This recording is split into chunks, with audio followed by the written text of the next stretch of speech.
یہ خدا کا ایک خاص فضل اس کی محبت ہے کہ اس نے انسان کو عقل اور فہم عطا کی تاکہ اس کے وسیلہ سے وہ بنیادی جو ضمیر کی آواز کو جان سکے، جو اس کو بلا تاخیر اس بات سے آگاہ کرتا ہے کہ نیکی اور بدی میں فرق کیا ہے۔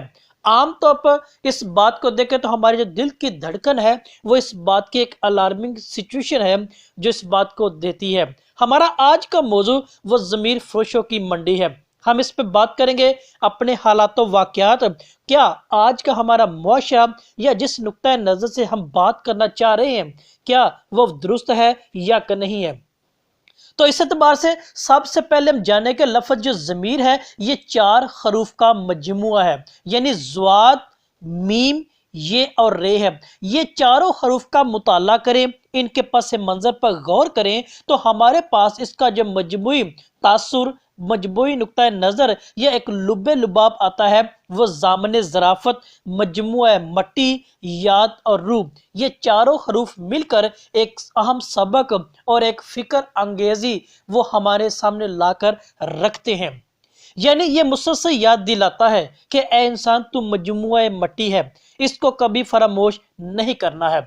لیکن افسوس کا مقام اس حد تک جا چکا ہے کہ ہم حرام کے پیسوں سے حلال گوشت کی تلاش کرتے ہیں مگر ہمیں وہ ملتا نہیں ہے۔ یعنی نام انسانی ہے، کام حیوانی ہے، باتیں دیوانی ہیں، سرگرمیاں شیطانی ہیں، نسل انسانی ہے، ماہر بد زبانی ہے، دکانوں کے نام مذہبی ہیں اور کام کسبی ہیں، ظاہری پڑھے لکھے ہیں اور باطنی فرعون ہے، مرحوم باپ دادا صنف انسانی قرار دیے جاتے ہیں جبکہ یہ خود خلاف ترجمانی ہے۔ یعنی میری مراد بغل میں چھری اور منہ میں رام رام ہے، جہاں بے ضمیروں کا بسیرا ہے۔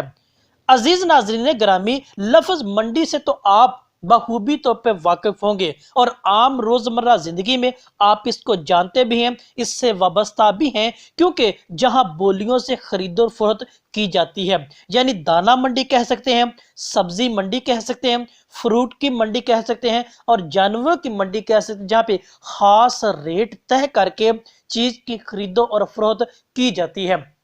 یعنی پہلے فریقین کے مابین بولی لگتی ہے، پھر ریٹ بحث کے بعد فائنل ہوتا ہے اور آخر کار خریدنے والا اپنی بولی کے مطابق ریٹ طے کر کے وہ چیز خرید لیتا ہے اور اس کا مالک بن جاتا ہے۔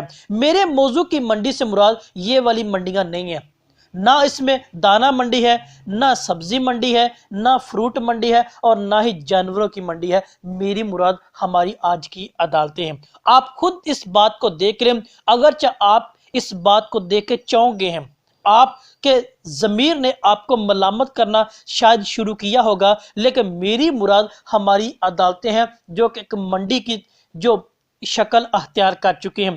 اگر آپ کو یقین نہیں آتا تو آپ ایک جج کے بقول اس بات کی تصدیق آپ کے سامنے رکھتا ہوں جو کہ ایک اسی طبقے سے تعلق رکھتا ہے جس کا نام جسٹس قاضی فائز عیسیٰ ہے۔ اس نے 25 اپریل 2022 کو بوقت 10:09 پر اور 54 سیکنڈ پر ایکسپریس نیوز پر اس کی بیان آیا تھا، جس کے مطابق اس کا یہ کہنا تھا کہ پاکستان میں انصاف بولیوں دینے والے کے لیے بک رہا ہے، یعنی پاکستان میں انصاف بڑی بولی دینے والے کے لیے مسلسل بک رہا ہے اور اس کے لیے فروخت ہو رہا ہے۔ تو میری مراد، میرا آج کا موضوع یہ جو ہماری عدالتیں ہیں، انصاف کا جو بول بالا جس کو کہتے ہیں، یہ آج ضمیر فروشوں کی منڈی وہ شکل اختیار کر چکا ہے۔ اس وقت کے وزیر اعظم عمران خان نے نومبر میں ایک بیان دیا تھا، یعنی جیو نیوز پر اس نے ایک بیان دیا تھا جس کی آپ سامنے یہ سٹیٹمنٹ دیکھ بھی رہے۔ اس نے یہ کہا تھا کہ ہمارے ملک میں چور اور کرپشن کو گناہ نہیں سمجھا گیا ہے۔ اسی اعتبار سے دیکھیں تو 13 جنوری 2022 کو نون لیگ کی رہنما عظمیٰ بخاری نے بھی ایکسپریس نیوز پر ایک سٹیٹمنٹ دی تھی، ایک بیان دیا تھا اور اس نے کہا تھا کہ انصاف کی فراہمی میں پاکستان 128ویں نمبر پر آ چکا ہے۔ یہی دیکھیں تو عالمی ادارہ شماریات کی رپورٹ کے مطابق اکتوبر 2022 کی رپورٹ کے مطابق دیکھیں تو پاکستان انصاف دینے کے معاملے میں پاکستانی عدالتیں دنیا کے 139ویں نمبر پر جا چکی ہیں۔ عزیز ناظرین گرامی، یہ ایک بہت بڑا المیہ ہے، ایک نہایت ہی گمبھیر صورتحال اختیار کر چکا ہے۔ میں نے جتنی بھی سٹیٹمنٹیں آپ کے سامنے رکھی ہیں بطور پروف یہ رکھی ہیں، اور میرا جو آج کا موضوع ایک تلخ حقیقت بھی ہے ان لوگوں کے لیے جو اس بات کو سمجھتے نہیں ہیں۔ اس کی وجہ ان کا بنیادی وہی جاہلیت کا طرز زندگی ہے جس کی بنا پر یہ مسلسل معاشرہ اور ملک اور قوم تنزلی کا شکار ہوتی چلی جا رہی ہیں۔ یعنی پڑھے لکھے جاہلوں کی نگاہ میں وہ جاہل ہی ہوتے ہیں۔